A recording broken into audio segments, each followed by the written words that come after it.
Hey guys, it's Warren from MacWarMedia. I know I already made the machine gun firing effect, which you could apply to pistols, but let's face it, pistols have more going on. They have the slide kicking back, and normally they just generally do more damage in movies because it's sort of that single shot, to the head sort of thing. So, pistols, you just want to make them look a little bit different from a machine gun firing. So, let's take a look at what we can do to make a good pistol effect. I'm watching this just as you are right now. So here we are, we're looking at the clip. This is the thing you just saw. This is just a little test film that I had playing. I hope it didn't blow your ears out. Hope you adjusted the volume correctly. Hope you liked this new little intro I made here. I thought it was pretty good. So yeah, here's how you make the flash and slide kicking back. I don't normally do this. I just thought of this in my sleep last night in a dream, and it actually works.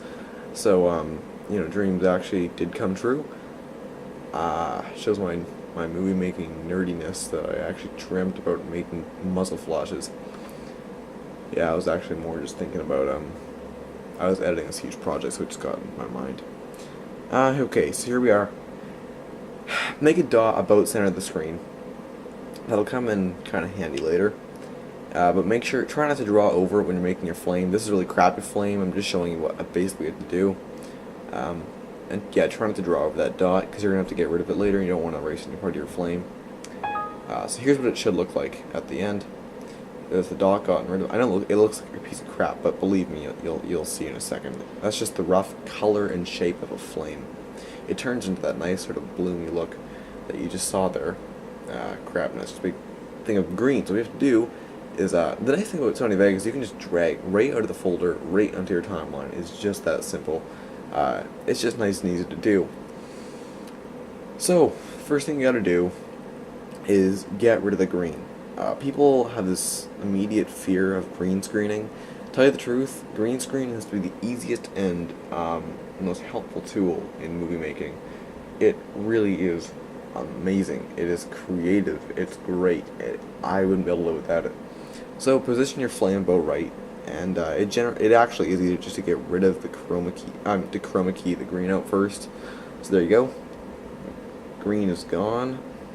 Nice thing about paint is it makes a totally even layer of green, so you don't have to worry about lighting it or anything stupid. So, just green screen it and it'll pretty much work 100% first click. So as you can see, I've done it to all the flames. I've positioned them and green screened them. I've also added a few other effects. Let's see what I'm doing here. Oh yeah, I misplaced the slides. Those little green tabs up there, those are actually the slide kicking back. That's the animation of the slide kicking back. I shouldn't say animation, it's just one frame. But there it is. And as you can see now, it's on there. I just positioned them up there. Earlier on I was moving around the clip and I guess the slides didn't move with it, but they were still in the correct pattern, so I just placed them where the muzzle flashes and it worked fine. So that's what the slide pretty much looks like, just a blank green screen with one black thick line. That's all it is, just about center, just totally roughly. And then you just do the same thing, you chroma key it, obviously, and so it's gone. You can just see it there, it's kind of dark, right below the gun under the barrel. And now what we got to do is just position that realistically, just like the flame. And you can see there, it looks okay. That one looks alright. And the best one I think is the actual last shot, the flame, and the kickback looks really cool. Add a linear blur. You'll see what it does in a second. Look at the slide. Obviously, don't go that high, but if you put it about 50, like 0.05%, it just looks like motion blur, and looks really cool, looks really real. Same thing with a flame. You have to get rid of it from looking like a pixelated paint flame to an actual, glowy, hot, sharp flame that just came out of the barrel of the gun. Play around with the contrast and brightness to make it look cool, so it suits your fancy. Let's take a look here what I'm doing now. Yeah, that looks good. You can also add a light ray. And light rays are what I use almost every gunshot effect that I do. There already is one in there. I didn't want to drag it in there and make it like super light ray because it would just look stupid. But yeah, there's already one in there.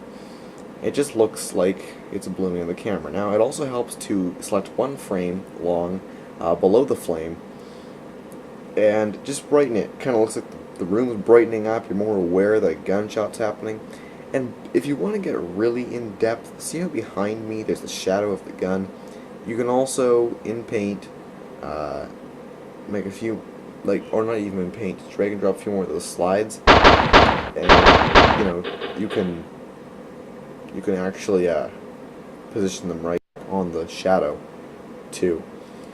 So that's how it looks. That's it. Thanks for watching, and I hope this has come in handy to you in some way or another. Thank you.